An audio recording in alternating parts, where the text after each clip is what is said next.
Hey, what's up, guys? James Lear here for Lineuplab.com, giving you your fantasy update going into Week 6 and recapping Week 5. Last week we saw the return of the man, the myth, the legend, Tom Brady, picking up right where he left off last season, completing 28 of 40 passes for an impressive 406 yards, throwing 3 touchdowns to this man right here, Martellus Bennett. It also saw the return of the Gronkosaurus, who returned to a full snap share count and had a moderate day, 5 of 7 for 109 yards. But it was the Pats tight end, as mentioned previously, Martellus Bennett, catching all 3 of Tom's touchdowns. He actually out-targeted Gronk 8 to 7, catching 6 balls for 67 yards.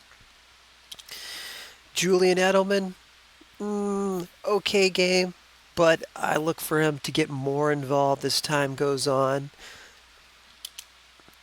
The Steelers, another big day for Pittsburgh. Big Ben, extremely impressive once again, completing 34 of 47 pass attempts for 380 yards and 4 touchdowns.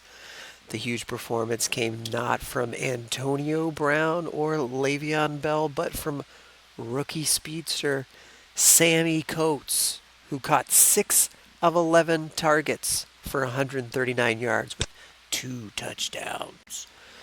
With tight ends being fairly unpredictable this year, you can count on the cheap option, Jesse James. Not that Jesse James. That Jesse James, who has caught a touchdown in 3 of his last 4 games, ending up with a season high 8 targets on Sunday. My man Chris Durrell, who writes for Lineup Lab, was all over Amari Cooper, who some of the people, in fantasy land were looking at Crabtree, but Chris said no. It was Cooper having the much better day, catching 6 of his 12 targets for 138 yards and a touchdown. Last week, Jordan Howard had an impressive day, rushing 118 yards on just 16 carries. That's an average of 7.4 yards per carry. You can keep targeting the Colts defense as the running backs are just running by him. DeMarco Murray, kind of a surprise this year, to me at least. Maybe not to you that drafted him in your league, but he sits second in the league rushing with 461 yards. The Vikings defense. Everyone's surprised at this one, I think, this year, proving themselves to be an elite defensive unit. Now, targeting against them week to week is going to be a negative EV proposition. Going into week 6, looking at the player lab, what sticks out the most? The Lions. Against the run, they're towards the bottom, 28th in the league. The Lions against the pass, they are 30th in the league. You can find these stats at lineuplab.com using the Player Lab tool. Now, why is this important? This is important because they're playing LA, which means Todd Gurley could have a breakout performance this week.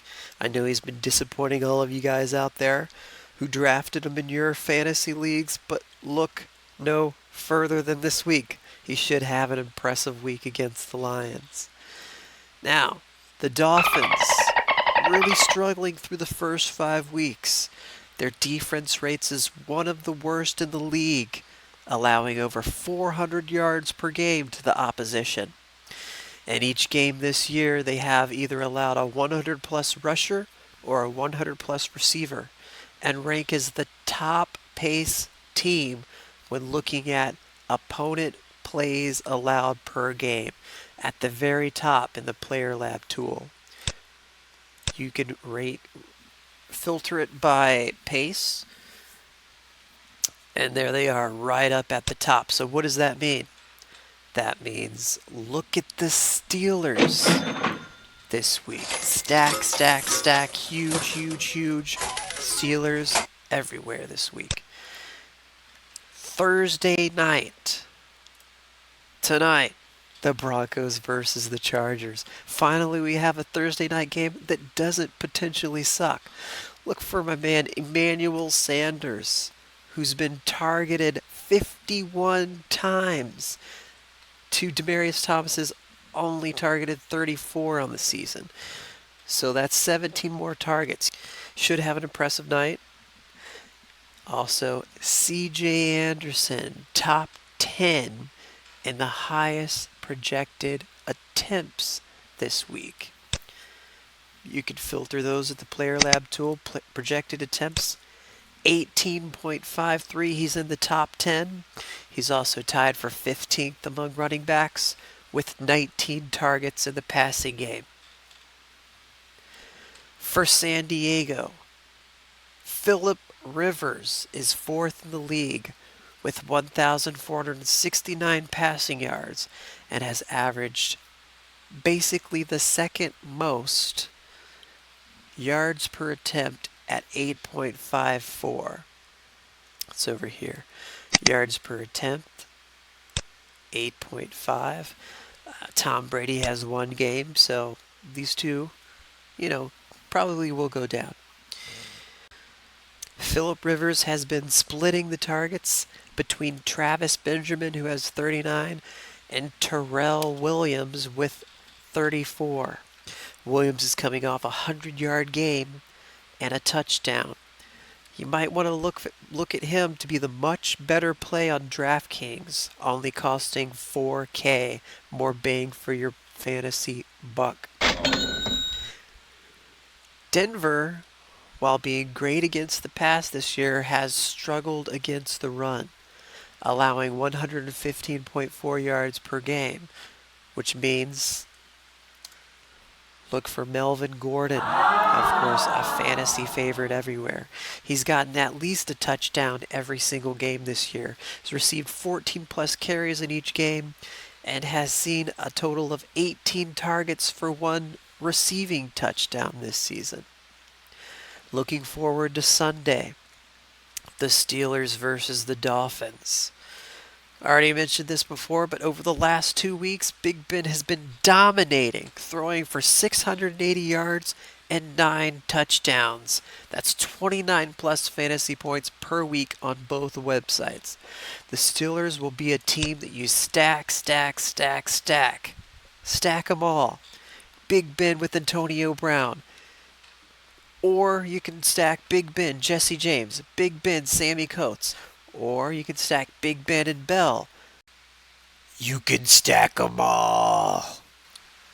On the other side of the field, look for the bounce-back game from Jarvis Landry, who had his double-digit target streak broken last week, but you can usually count on him every other week before that to receive double-digit targets. He currently sits 8th in targets for the season. Looking at the 4 p.m. games, there should be only 3, so this one will be top targeted. Which one is it? The Cowboys versus the Packers. Aaron Rodgers, you've seen his price drop to a low $7K mark after 4 straight under 300-yard passing games. Now, I think that's good value because he has his main man, Jordy Nelson. Jordy Nelson has a touchdown in each of his 4 games. Now, Randall Cobb probably makes a better GPP play as he will be much lower owned and cheaper. Coming off a huge week, catching 9 balls on 11 targets for 108 yards. On the Cowboys side, just 5 games into his career, my main man, Ezekiel Elliott, is the powerhouse that early fantasy drafters thought he would be. He currently leads the league in rushing through 5 weeks, and oddly enough has gotten better each week. Is he even human? It's extremely rare for anyone, especially a rookie. In addition to Ezekiel Elliott, you might want to target Crazy Cole Beasley, who, for the points per money basis, can get you there, especially with Des Bryant being out. That's the daily fantasy wrap up for this week. We'll see you next time. I'm James Lear from Lineuplab.com saying peace.